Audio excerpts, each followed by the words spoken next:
Hindenburg की report आने के बाद से वो लोग भी चिंता में थे जिन्होंने एलआईसी में इन्वेस्ट किया हुआ है। उनकी चिंताओं को दूर करने के लिए एलआईसी के चेयरमैन एमआर कुमार का बयान आया है। उन्होंने कहा है कि घबराने वाली कोई बात नहीं है। एमआर कुमार ने बिजनेस टुडे से बातचीत में कहा कि एलआईसी के पॉलिसी होल्डर्स और शेयर धारकों को अपने निवेश के बारे में बिल्कुल भी चिंता करने की जरूरत नहीं है। कुमार ने आगे कहा, शेयर धारकों और पॉलिसी धारकों को चिंतित होने की जरूरत नहीं है। उनके लिए 1% भी जोखिम नहीं है। उनके निवेश पर इसका कोई असर नहीं होगा।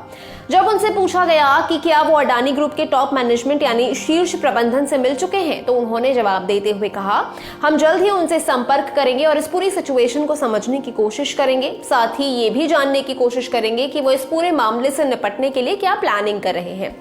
अब वापस आते हैं एलआईसी और अडानी पर। हुआ ये कि शॉर्ट सेलर हिंडनबर्ग की एक रिपोर्ट के बाद अडानी ग्रुप की कंपनियों के शेयर बुरी तरह गिरने लगे।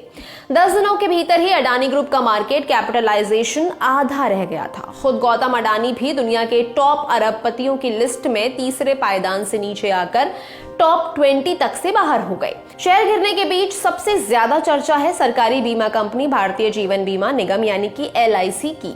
एलआईसी अडानी ग्रुप की कंपनियों में सबसे बड़ा घरेलू निवेशक है। चूंकि शेयर में निवेश कर रखा है तो एलआईसी को भी बुरा झटका लगा है।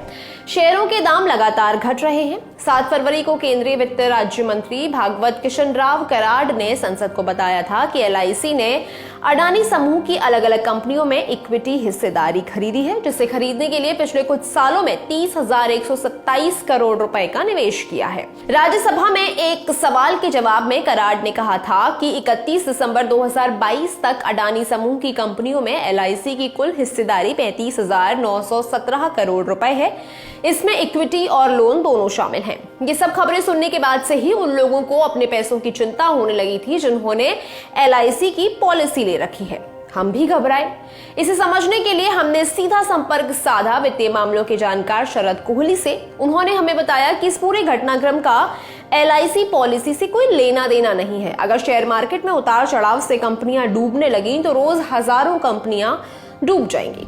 कोहली ने बताया, मुनाफा या घाटा तब होता है जब आप उस शेयर को बेचेंगे। अगर आपने 1 लाख रुपए के शेयर लेकर रखे हैं, कल उसकी वैल्यू 2 लाख रुपए हो गई, तो जब तक आप उसे बेचे नहीं आपको सही मायने में मुनाफा नहीं हुआ। इसे नोशनल मुनाफा या नुकसान कहते हैं। इसे असल घाटा या लाभ नहीं मानना चाहिए। इसी तरह एलआईसी को कोई घाटा नहीं हुआ है क्योंकि एलआईसी ने शेयर अभी बेचे नहीं है। जब बेचेंगे तब घाटा होगा।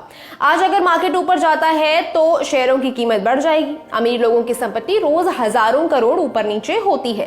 खैर, अब यही बात एलआईसी के चेयरमैन एमआर कुमार ने कही है। उनका कहना है कि लोगों को चिंता करने की जरूरत नहीं है। मैं हूं गरिमा, आप देख रहे हैं ललन टॉक।